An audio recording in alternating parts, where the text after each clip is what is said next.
It is good to be together. We are wrapping up our series on Back to Our Roots. It's really all about experiencing God.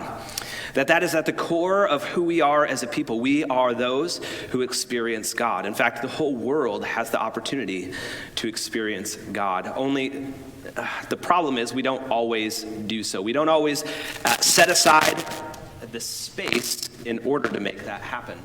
I remember in my first year of youth ministry, this is the first year of youth ministry that I was doing, my first year of full-time ministry, really, I was working really, really hard. We had just had our first child, and I was doing everything I could think to do. I was organizing events. I was putting on trainings for our leaders.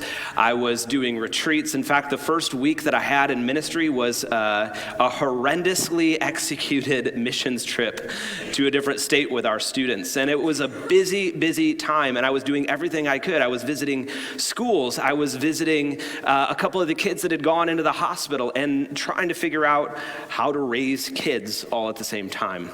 It was stressful. It was really, really hard.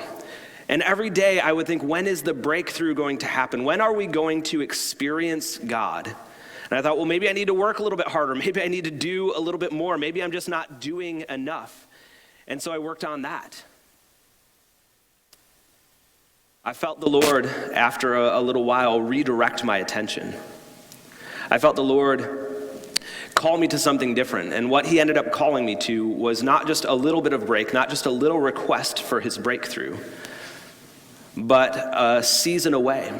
And so I felt like the Lord was asking me, just in my heart, I felt like the Lord was saying, you need to set aside some days, not just days for rest, but I want you to be completely silent for 3 days.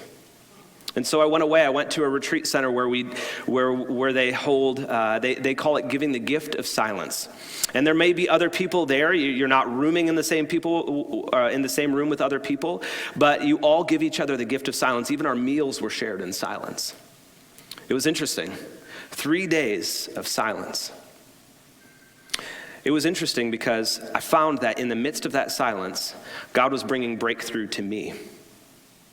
In the midst of stripping away all of the necessities, all of the things that I had relied on, all of the things that I had built up around me as defense or as a weaponized part of my life to take on the chaos of my world, I felt all of that coming to rest. But the hardest part was having to confront the reality of who I am in my heart. It was there that the Lord met me. There's another moment that I remember of rest in our lives, and that was just over 2 years ago when the stay-at-home orders came through. And it was like everybody, for a second, when we thought it was only going to be 2 weeks instead of over 2 years, we thought, okay, we have 2 weeks. We're all supposed to stay home, and if you can, work at home, right? And at first, it felt a little bit like a sigh of relief.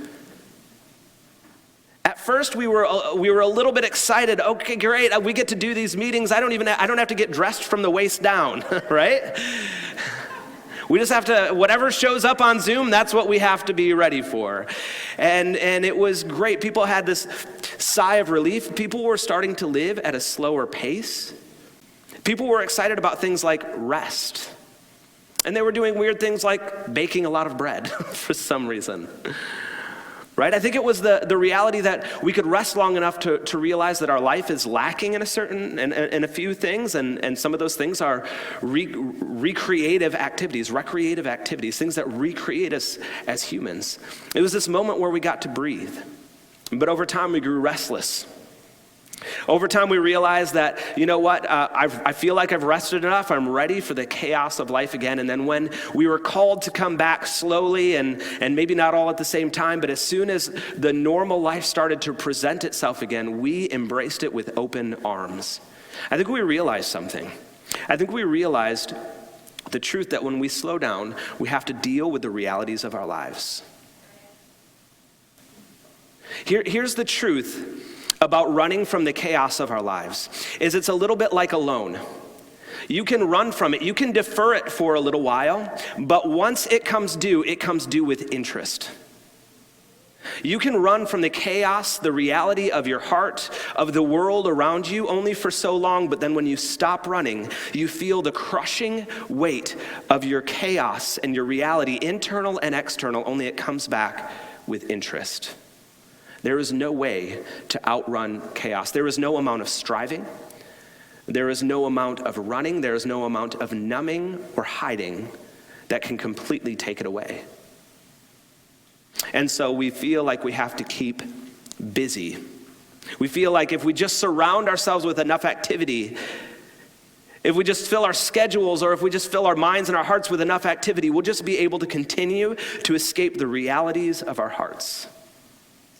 One of the biggest problem with this is, especially as we're talking about experiencing God, that causes us to not experience God.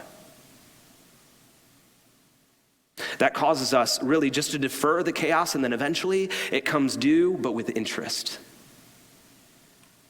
So the question then is, how do we do better than deferring the interest of chaos? How do we confront the chaos of our own world internally and externally? And what on earth does the experience of God have to do with that? I want to invite you to turn to Psalm 46. If you don't have a Bible, that's fine. It'll be on the screen.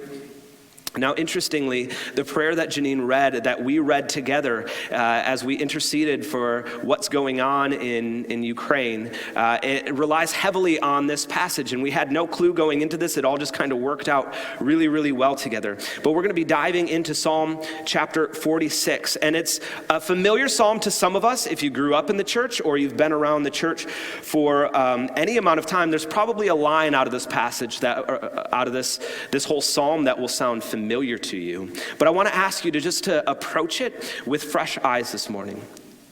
I want to invite you for just a moment to take a deep breath. Let's do that together.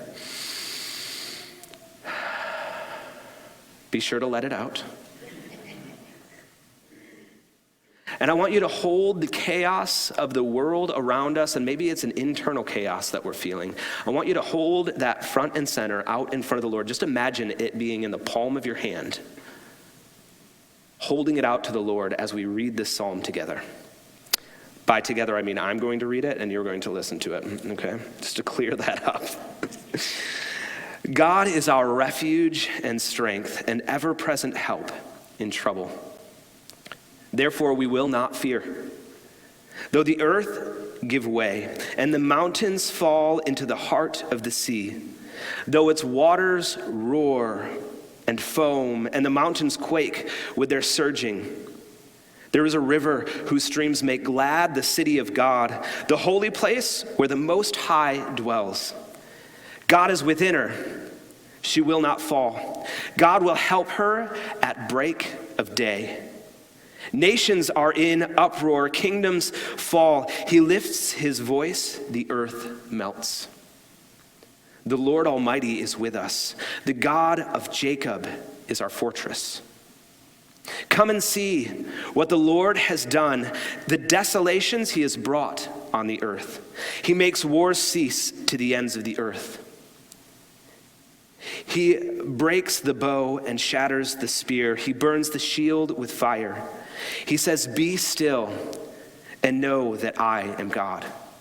I will be exalted among the nations. I will be exalted in the earth.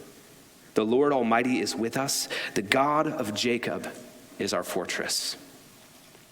Now, we don't exactly know what crisis the nation of Israel is going through at the time that this song was written. But what we do know is that they were in crisis. It seems like some kind of battle was going on. Potentially even siege warfare is reflected in this psalm. It's very important to understand that bit of context, this crisis, probably conflict, probably war that is going on. We don't know what nation is the perpetrator, but we do know something is going on, and it's important to hold on to that as we walk through this passage, especially the first verse. Verse 1 says, "God is our refuge and strength, an ever-present help in trouble." Israel is in trouble, and God is being experienced in a particular way. The experience of God to Israel in this season is that of a refuge. Refuge, the literal word for refuge is shelter. He is a shelter from what is going on around them. God is our refuge and our strength, both internal strength and external strength. He is that power that he provides within us that makes us able to do more than we are. And he is our ever-present help in times of trouble. He is all sufficient. He is everything we need, which the moment that I read that, I thought, God is everything we need, which sounds incredibly trite. It sounds very pedantic, but it's true. I was praying over a woman one time, and I offered something that was very much platitude. You know, one of those sayings that Christians just say. And she said, that's just platitude. And I said, it's only platitude if it's not true. It's only platitude if it's not true. It is true. God is sufficient for everything. The founder of our whole movement, of the Christian and Missionary Alliance, is A.B. Simpson, and he says this: the greatest need of our age and of every age, the greatest need of every human heart, is to know the resources and sufficiency of God. To know the resources and the sufficiency of God. It's important to understand that, like we talked about last week we talked about it's not just enough to know about God. We want to know God. The goal is not to gather up all sorts of information about how we could describe God or what an experience with God might be. The goal is to actually know God, to actually have that experience. Simpson points to that reality. Not just know about the resources God has, not just know about the sufficiency of God, not just be able to describe it or have a theological understanding and be able to go toe-to-toe with other people who might argue with you. That's not the point. The point is to know the sufficiency of God. To know that he is the refuge, to know that he is the strength, to have an experience of him as an ever-present help in time of need. That's what Simpson calls us to.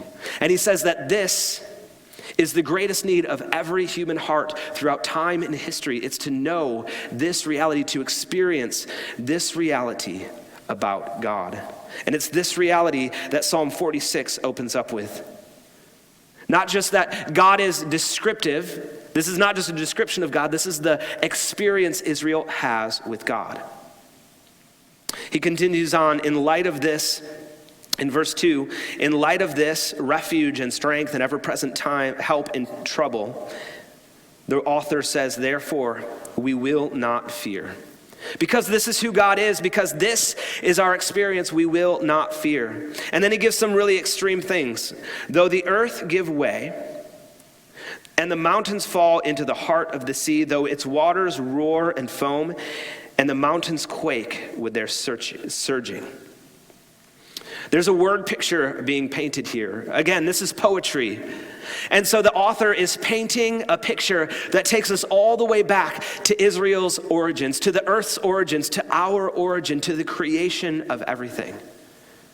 You see, the waters were symbolic of chaos. Around the time of this writing, water was always symbolic of chaos. The water represented chaos. In fact, they believed there was a chaos monster in the ocean called Leviathan. He was the chaos creature that governed the waters, and the water were chaotic. You could not tame them, you couldn't control them. And now we see in this a reflection of that reality. That takes us all the way back to creation, where the God of the universe took everything that was formless and void, everything that was in the midst of chaos, these chaos creatures, the chaotic waters, the chaotic earth, and he separated them and he brought order where there was chaos. And what the psalmist is now doing is he's painting a picture of all of that being undone.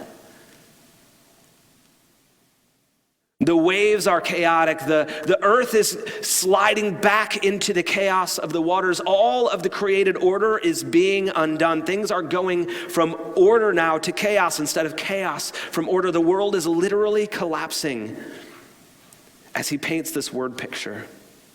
And even the mountains, as they quake with the surging of the waters, the mountains were a place of refuge for Israel. In times of war, they would flee to the mountains.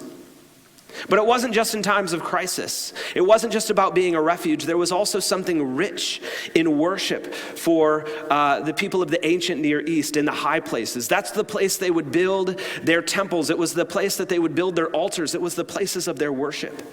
They believed that if you could rise up higher, you would be closer. You would be at a thinner place of the earth between you and the gods.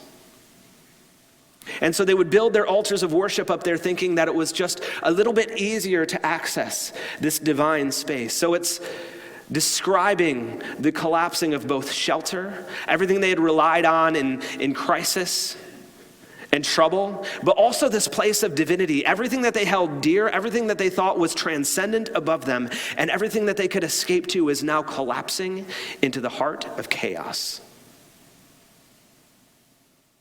And the psalmist says, because this is who we've experienced in Yahweh, we will not fear. Even though all of these things, should all of this happen, though it feels like our world is collapsing around us and everything is going back to pre-creation order into the chaos, we don't have to be afraid because this is the God. Even when this is the God we've experienced, even when our places of worship and the things that we trusted in for refuge and strength, even though those things are torn down, we don't have to be afraid. We don't have to panic. Because God is our refuge and strength. He is our shelter. And he is the ever-present help in time of need. The author continues writing as he turns and gets a little bit more specific. He brings their crisis into place, into view just a little bit more, and he says, there is a river whose streams make glad the city of God, the holy place where the Most High dwells. The water that represented chaos is now being viewed as a stream, and it's no longer chaotic and dangerous. It's no longer the author of destruction. It is now something that the sovereign God has taken, and it becomes a life source in the city. Presumably, this is a reference to the siege that's happening to Israel. We're assuming at this point it's siege warfare. And siege warfare is not dissimilar to what we're trying to do across the world with Russia in terms of sanctions. We're building up a siege, an economic siege around Russia. Well, at this time, there was no economic siege other than building actual siege walls, which is where you cut off every source of provision from a city, and eventually it would starve out and just surrender. The psalmist takes that understanding of siege warfare and he says, the God of the universe, the God who took chaos and brought it into order, brings a stream into the city that is under siege, a wellspring of life, provision. He is sufficient when everything else is cut off, when our hope is cut off, and they're dashed when everything seems like the world is crumbling around us. He brings a river of provision into the heart of a city under siege. The city that they refer to, the city of God, is Zion. It's Jerusalem. It's his city. It's the city that he dwells in. In Psalm 48, the city of Zion is referenced, but in terms of God being its king. It is his city, the city of Zion. It's an insignificant city, and it's really only significant in as much as the king is over it. This is the city of God. Jerusalem was never a significant city. Jerusalem was never a city that had any power or prestige on its own. In all of the world, it would be considered extremely insignificant, but it is significant here in that God dwells in its midst. This is the city of God. This is God's city. It is the place he dwells. Verse 5 says, God is within her. She will not fall. God will help her at break of day.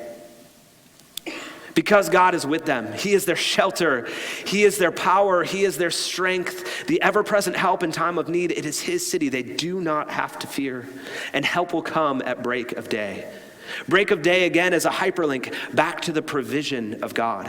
It was at the break of day that Israel was fleeing the nation of Egypt. And the nation of Egypt, its armies pursued them through the Red Sea as the waters were parted. And it was at the break of day that the waters collapsed in on the nation of Egypt.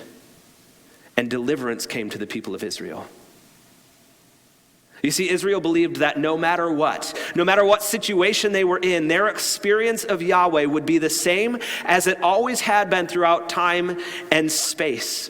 Throughout their history as a nation, throughout God calling them into a nation out of the nation of Egypt, God would provide for them. And it may look difficult, it may seem tragic, like things are falling apart around them, but he would always come through at the break of day. And so the author of Psalm 46 calls them to remember your experience of the Lord. Remember how he saved you. He will do it again. As he continues writing, verse 6 says, the nations are in uproar, kingdoms fall. He lifts his voice and the earth melts. There's a turning happening here. There's a change in the story.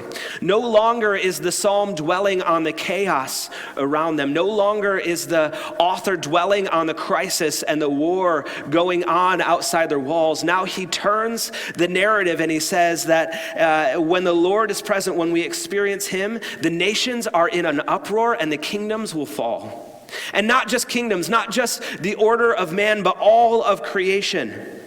Because when God lifts his voice, the earth melts. There is nothing in all of the created order, nothing living or unliving, that is not under the power of God.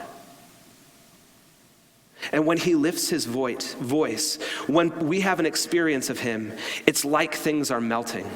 Have you ever had an experience that was so terrifying that it just felt like you puddled up? We have a little nickname for our daughter, Isla, Puddles. Not because she has a lot of accidents around the house, but because as soon as she's scared or as soon as she's in trouble, she just melts into a puddle every single time. It's like when she hears our voice, she melts. That's the understanding of the voice of God. When we hear the voice of God, when we have an experience with the Lord, it's like everything just melts into a puddle. Because there is so much power there. It's no longer a description of his strength. It's no longer a description of his shelter. It's the experience of those things. And it causes the world to collapse into submission. In verse 7, the author goes into a refrain, picking back up on the themes of verse 1. The Lord Almighty is with us. The God of Jacob is our fortress. Come and see what the Lord has done, the desolations he has brought on the earth. The author continues to develop this story as it turns away from the chaos of the moment and looks at the hopefulness of the future. He's going into this future tense as everything comes under the sovereign control of the Lord. He says, come and look at what the eventual reality is of everything having a true experience of the Lord. This is the experience. He makes wars cease to the ends of the earth. He makes wars cease to the ends of the earth. It doesn't mean that the battles are all done, but he will make them cease. He breaks the bow and shatters the spear. He burns the shields with fire. Now, at the surface, we understand this as literal things, right? We understand this as literal weapons of war and literal defense mechanisms of war. But I think the author is getting now to a deeper point. He's no longer speaking just in literal terms. He's not just saying that one day everybody will lay down their guns and knives and weapons. One day all war will literally cease. He is saying that, but he's getting to a deeper point as well. He's saying that there's realities in the midst of our hearts. There's weapons of warfare that we've learned how to operate with. And there's shields that we've built up around us as defense in our hearts to protect us from the chaos of the world when it feels like the oceans of chaos are consuming all of the created order. We've built these defenses up. We've learned how to reject people before they reject us. We've learned how to isolate from people or how to keep so busy that we never have to experience the disappointments of life. Those are our shields. We've learned how to go on the offensive out of our hearts because of the woundedness we've picked up through the years. We figure that if we can be strong enough in our own resiliency, then nobody can ever hurt us again or let us down. We feel like the chaos of the world is a siege works built up around our lives, and we have to do everything we can in order to protect ourselves. We've picked up along the way that no one will be here for us, so we better be here for ourselves. No one will fight for us, so we better fight for ourselves. No one will defend us, so we better defend ourselves. I think the author's addressing those things as well. Not just the realities of our external world, but the realities of our internal world. Not just the chaos of the world around us and the things we have no control over, but the very chaos we bring into our own lives, the ways we've partnered with the chaos. Because the moment we slow down, we realize we've built all sorts of walls around ourselves, and they don't actually protect us. They make us feel alone and broken and small. That's the reality of our own weapons of warfare. That's the reality of our own defense mechanisms we've built up, is they don't actually protect us. They continue to starve us out. But the reality is, when everything is submitted to the person of God, he breaks those weapons. He breaks those shields, those fortresses, those false places of shelter that we've built up, and he shows himself to be our shelter. He shows himself to be our defense, himself to be our power and our help. And then at the climax of this song, verse 10, he says, "Be still and know that I am God."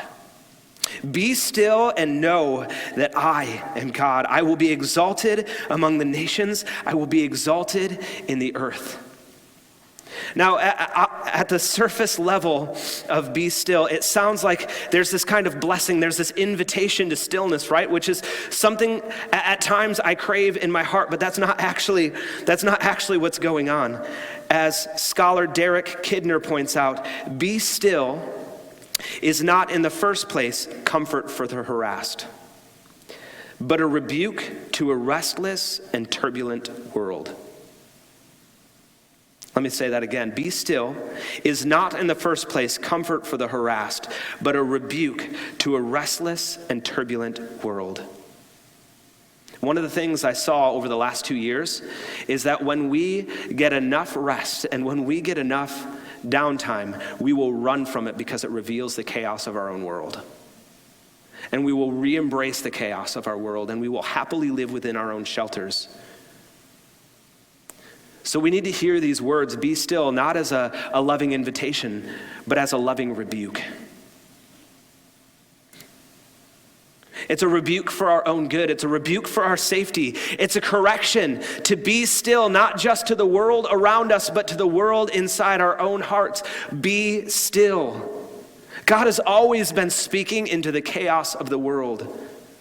It's not dissimilar to when Jesus was resting in the boat with his disciples and there was a storm going on all around them, yet Jesus was napping. And the disciples woke him up and they said, don't you care that we are dying? We're going to die in the storm. Why don't you do something about it? And Jesus rebukes two things. He rebukes them for their faith, and he rebukes the storm. And to both he says, be still. Be still. And everything obeys him. It's only in this encounter that they can truly see God for who he is. In their panic in the boat, the disciples couldn't realize the presence of Jesus with them, but it was when he rebuked everything, including the disciples, and tells them to be still that they have this encounter, and they marvel at him. We hear the rebuke now of be still. Because the truth is we love the chaos, we love the hustle, we love the rush, because the fuller we fill our calendars and our schedules and our minds and hearts, the longer we get to run from the chaos of our own lives. But what we fail to realize is that that chaos comes back, but with compounded interest. I had a friend recently who's been running really long and hard for a long time. And he was running from the chaos of his own world. And then very recently, he's just a little bit younger than I am. Very recently, his wife had to take him to the ER because he thought he was having a heart attack. It was scary for him because his father died from a heart attack too early. And so they got up and they went to the ER and they did all the tests. They tested everything they could with his heart, but there was nothing really wrong with his heart. And so the conclusion they drew was that you're just running. Your life is filled with stress and anxiety, and you just keep running. And he didn't stop running. But eventually the interest on the chaos of his world caught up with him, and it sent him to the hospital. Friends, that comes for all of us. In one way or another, the chaos of our world catches up, and we need to hear the rebuke of the Lord, be still. Be still. We hear the truth of this passage of Jesus, of stillness. We hear the truth of this passage about victory in the midst of a battle. That as Israel is called to pay attention, that the victory is not going to come through them striving. They can't break through the siege walls, but they can be still. And here's the truth that we find, that the path to victory is surrender. The path to victory is surrender. Every single time. There is no amount of striving that we can do that will overcome the chaos of our world. There is no amount of work or running that we can do that will not make the chaos, that will not keep the chaos of our world from collapsing in on us one day. If we want victory over the chaos, if we want victory over the battle, it comes through surrender to the Lord. Because it's only in surrender to the Lord that we experience his presence. That's the truth about encountering God. Is that you can't encounter God when you're running 1,000 miles an hour. There was a now famous conversation between pastor and author John Ortberg and his mentor Dallas Willard. Ortberg called up Dallas one day and said, "Hey, I'm going through this stuff right now with our congregation, and it's very chaotic. I want to ask you a question. As we're calling people back to this true and rich spiritual life, what do we do? What is the next thing that we can do in the midst of all of this? How do we have a deep, rich spiritual life? What do I tell my people?" And Willard paused for a moment, which apparently was very characteristic of Willard. And when the pause was uncomfortable enough, he finally spoke. And he spoke this: ruthlessly eliminate hurry from your life. Hurry is the great enemy of the spiritual life. Ruthlessly eliminate hurry from your life. Hurry is the great enemy of the spiritual life. It's the enemy of the spiritual life because the spiritual life can only be brought to richness. It can only be brought to an encounter with the Lord when we stop running from the Lord and we submit to him.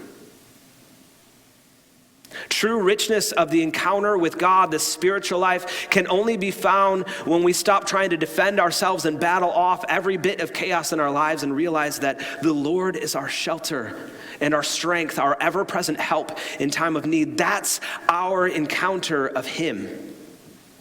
Willard is really only reiterating this stinging rebuke from the Lord to the people, to the world, to his nation of Israel, and to the battle going on around them. Be still. All of the created order, be still. It is then that we will see him exalted above every nation and above the whole created order. It is only then that we get to experience him. I tried experiencing God through hustle and through work and through restlessness, and it just doesn't work. You see, there's this backwards relationship between the experience of God and work. We don't work to experience of God, we rest to experience God.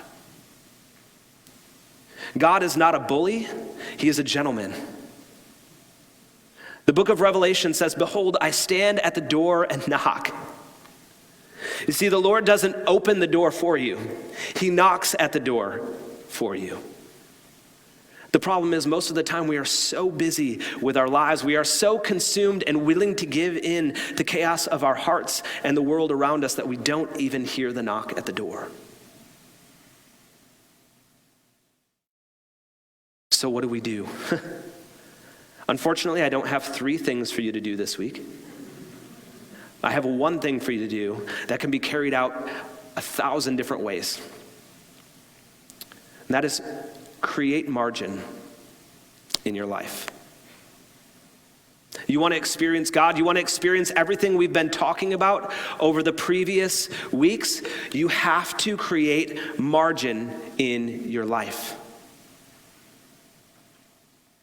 You know, there's things that we have to attend to as parents in our household. And sometimes it seems like there is so much going on. There will be kids running around and playing, and they're trying to talk to us, trying to ask us for things. But there's so much chaos going around our house that we can't even pay attention to what they're asking us because the TV is on, sometimes in 2 different rooms. The speaker's playing our Spotify playlist, which we've decided to turn up to drown out some of the other noise. But all it ended up doing was contributing to the chaos, and the dogs are scratching at the door, and the doorbell's ringing. This is not a hypothetical. This has happened. You can feel the chaos of this moment.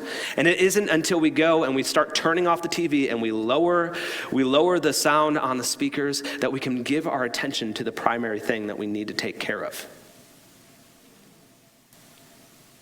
We have to reduce the chaos of our lives in order to experience what we're supposed to experience. It's the same with the Lord. You see, if our lives are so filled with everything that we can possibly fill, if we're just continuing to run and numb and self-medicate in 1,000 different ways, we will never get to experience the presence of God.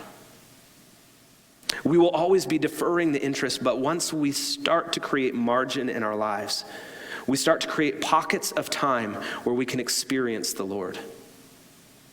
We start to create these moments where we can be healed up and the reality of our lives can be held in front of the Lord like it's in the palm of our hand. And we can hear, the Lord is our refuge and strength, our ever-present help in time of need.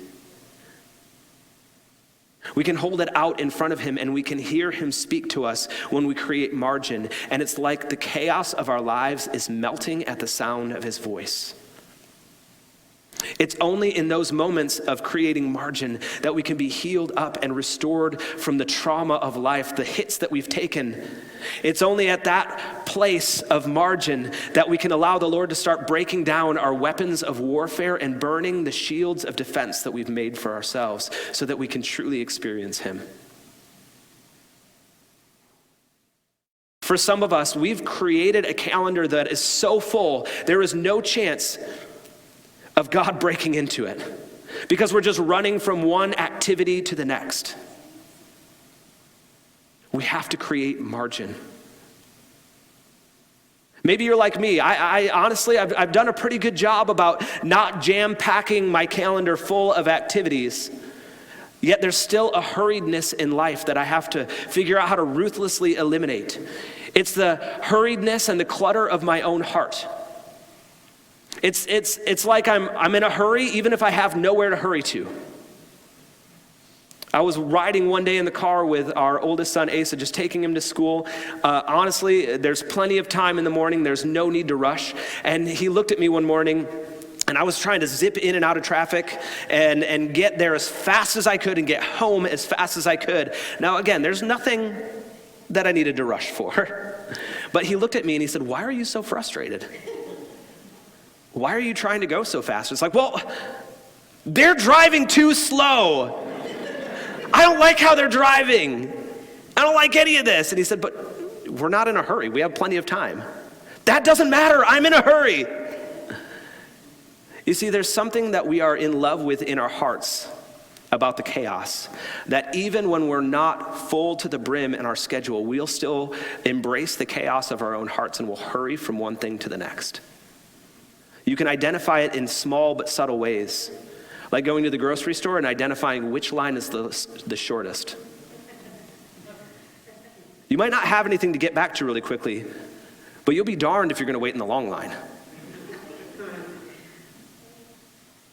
and we give into the chaos of the world around us. Even when we have nothing to rush to, we will still rush. We are still striving to control the chaos of our own worlds, even when our calendars are empty, because we're afraid of what waits for us as soon as we slow down. We know the chaos will come back with compounded interest. I'm asking us to hear the stinging rebuke of the Lord in the midst of that. Even so, be still. Create margin in your life. Create margin to hear the voice of God. Create margin to hear his prompting as you encounter somebody walking down the road. Maybe the Lord wants to do something there, but you won't know it because we're going too quickly. You have nothing to rush to, but you don't have time for them.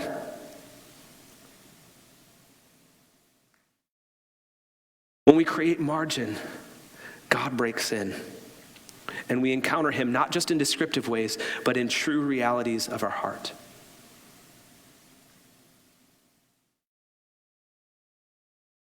That's what God has for us. That's the people we can be if we will slow down enough. So I'm asking you, however you need to create margin this week, create the margin. What is the one thing you can slow down on? And I promise you, it's going to be scary because the moment those walls of chaos start collapsing down, the moment you slow down enough to hear the voice of God at the same point in time, it's going to feel like death. That compounded interest will get you. But go through it anyway. And see if you don't find out that God is your refuge and strength, your ever-present help in time of need. Let's pray.